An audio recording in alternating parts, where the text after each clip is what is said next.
So today we're going to discuss with you all about the impact of globalization on Dixon Ticonderoga. This company has a flagship product of the number 2 yellow pencil back in the 1795. So we were wondering if could Dixon be a victim of globalization? Now, we are also going to discuss about the responses to the changes in the organization's environment and the effectiveness of the methods they've used in protecting and expanding their business outside the home country. We're going to make our judgments based on comparing and contrasting Dixon with other similar companies, such as General Motors, that are also tackling similar issues. Now, first of all, I'd like to introduce the company's motto, which is the best of its kind. They work around this, especially when, at first, Joseph Dixon was trying to produce his graphite crucible, and he only chooses the best clay, best graphite, and the best workmen available. Their business was managed and built upon fair dealing and ethical conduct of the employees. The business operation is dependent on the customer's trust and is dedicated to preserving that trust. However, problems started to descend on this company when the Chinese manufacturers came into the market with very low priced pencils, and the customer's trust was then shaken as the changes around the business arise. Dixon's environment was changing. Globalization was changing the world around them. We have broken the changes into 3 sections: economic, political, and technological. There are many economic changes in the mid-1990s. However, we have selected 2 crucial factors relating to China. The rise of China began in 1989 when its stock market in Shanghai opened. This encouraged privatization and FDI. As a result, China started to export more. For example, in 1990, China exported $15.2 billion worth of goods to the USA. By the year 2000, this had increased to $100 billion. This created greater competition for Dixon, but it also offered opportunities for Dixon to outsource. However, China could offer something that the USA couldn't: cheap labor. In mid-1996, the minimum wage in the USA was $4.75. In China still today, 150 million people live on only $1 a day. Therefore, increased FDI, coupled with China's ability to produce at a lower cost, was putting pressure on Dixon. Nevertheless, economic changes would not have been possible without political changes. Organizations like the World Trade Organization and NAFTA promoted trade liberalization. While we learn in the case study that America did put up trade barriers to protect Dixon, America was gaining from China, and it had to always remember this.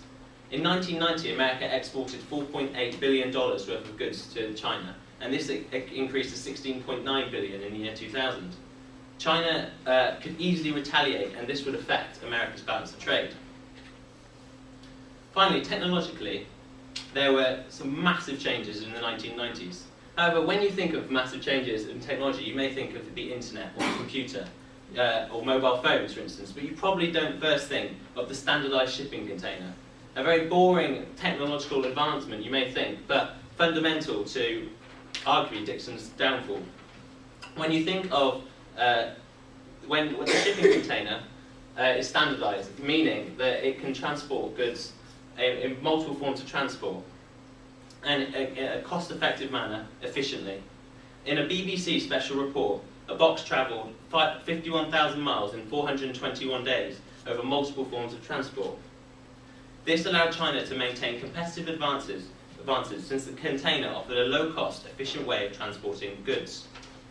All these 3 factors have meant that developing countries are better placed to sell tangible and produce tangible goods, whereas now developed countries are better at selling non-tangible goods such as services and insurance.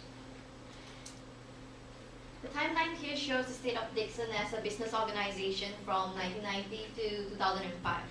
The red signifies losses and black ink signifies profits. So we can see in 1990, Dixon suffered a loss of up to $5 million, and then they began to reformulate their marketing strategy and streamline their manufacturing operations. So economically, they expanded their operations to Mexico to exploit cheap labor. And instead of using traditional US suppliers, they began to import from cheap foreign producers.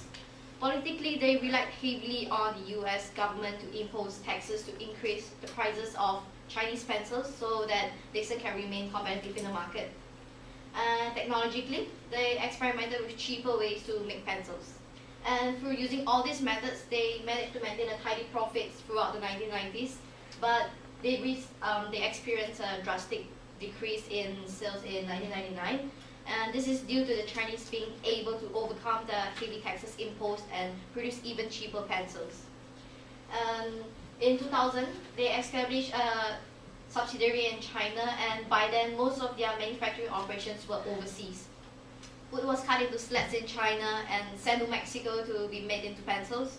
Erasers were bought from South Korea, but the lead was still traditionally made in the US. The finished product was sold in US and other parts of the world. So by then, Dixon has already expanded pretty much internationally, but they were still unable to return to black ink, and they were officially bought over by Fila in 2005. So in evaluating their effectiveness of methods in protecting their business, we can see that the methods that they adopted were pretty much short-term solutions, and they did not provide any long-term results. Mainly, they were unable to cope with the competition brought about by cheap Chinese pencils, and they were also too reliant on protective measures from the US government. And overall, they did not fully utilize the opportunities brought about by globalization, mainly internationalization, global integration, transport, and the shrinking world effect, where the advances in communication and transportation technologies can allow Dixon to tap into wider markets. But they were pretty effective in expanding outside their home countries, having factories in US, Canada, Europe, and Asia, and they cater to a wide international market. Though the methods were effective, they were slow to expand, having only established a subsidiary in China in year 2000.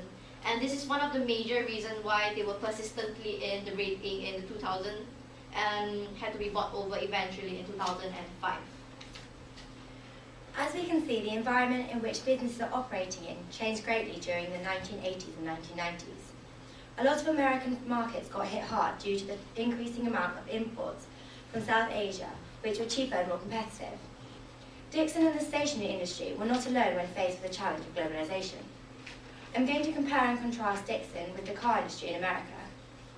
During this period, Japan and Korean imports took nearly 1/4 of the US market, as shown by the graph. As Professor Garel Rees of Cardiff University stated, while it was inevitable that they would eventually lose their monopoly position, their failure to adapt their production methods and meet changing consumer tastes had accelerated their decline. This is not only applicable to the car industry in America, but true of many other firms such as Dixon. The Japanese were able to make cars at lower costs as they were located their plants in low-wage and non-union areas. They were also able to make smaller cars and could easily change their models due to their production process, whereas the US cars were more static. This meant they could keep up with the demand. There are many similarities between the two markets. They were both top in their field at this time and had a high percentage of market share, and they were also badly hit by Asian imports. Nowadays, they are insignificant on the global market as they both fail to adapt efficiently. There are also many differences between them. Dixon responded quite quickly and was efficient in the short term, whereas the car industry ignored the changes in the market and failed to see the urgency to make a change. Dixon was also a lot faster to make their business international and outsourced from lower-cost countries. However, despite this, they both have become victims of globalization.